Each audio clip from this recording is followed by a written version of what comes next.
Today, we're addressing the existential challenge that is climate change and the role of green hydrogen in mitigating climate change. Now, we're meeting just days ahead of COP26, the huge UN climate change conference, which is taking place in Glasgow next week and seen as the world's last best chance to limit global warming to 1.5 degrees. Our ongoing investigation into the potential for green hydrogen here in Aotearoa, working alongside the team at Meridian, has provided strong indicators of some of the benefits that green hydrogen can and will deliver.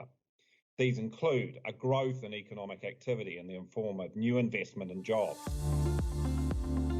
The boat behind us is the first completely electric passenger ferry in the Southern Hemisphere. It has 5.5 tonnes of batteries on board. It has 325 kilowatts of power.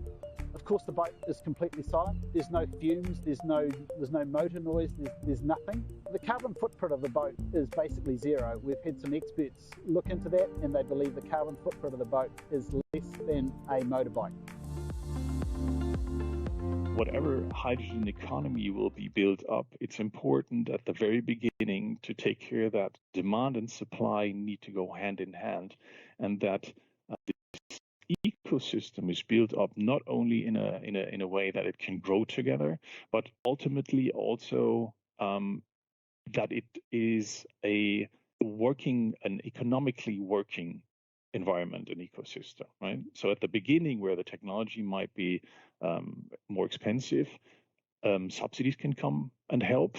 But in the long run, that ecosystem needs to be built up in a way that it can exist without subsidies. That is absolutely crucial. The whole system would collapse again if the subsidies are gone in the future, and they will diminish. So there needs to be a rollout plan, not only to show a demo here and a demo there, but a real good, viable business case to show that it can live without subsidies.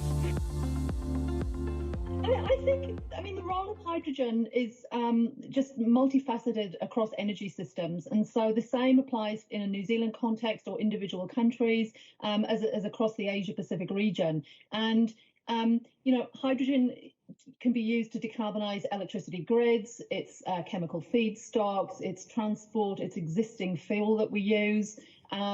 Systems, there are a plethora of opportunities where hydrogen can be used to decarbonise, and I think it's particularly relevant across the Asia Pacific because we've got such diverse nations, and also we've got such large economies that are so heavily dominant on energy to push those economies going forward.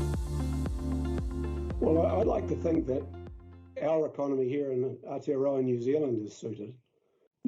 Because we have such a plethora already of renewable fuel or renewable energy, mainly from hydro, but we're building a lot of solar and wind right now and geothermal.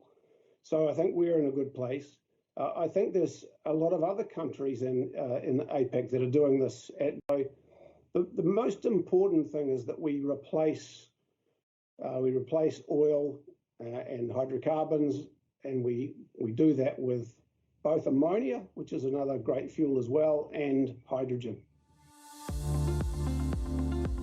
The real concern for me is that we live on this remote and very unlikely little economy. We are designed almost by whatever gods there be as an engine for the manufacture of fresh water, most of which we waste.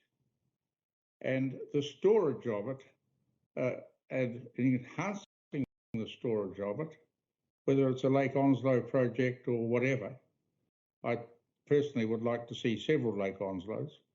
The more we can store it, use it, reuse it with regenerative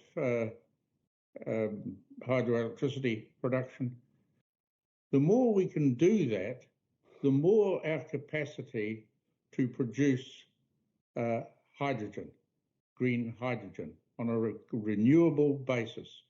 Geographically, as I say, we're an engine for manufacturing fresh water, and we don't use it. We waste it, we spill it, and then we run out of it.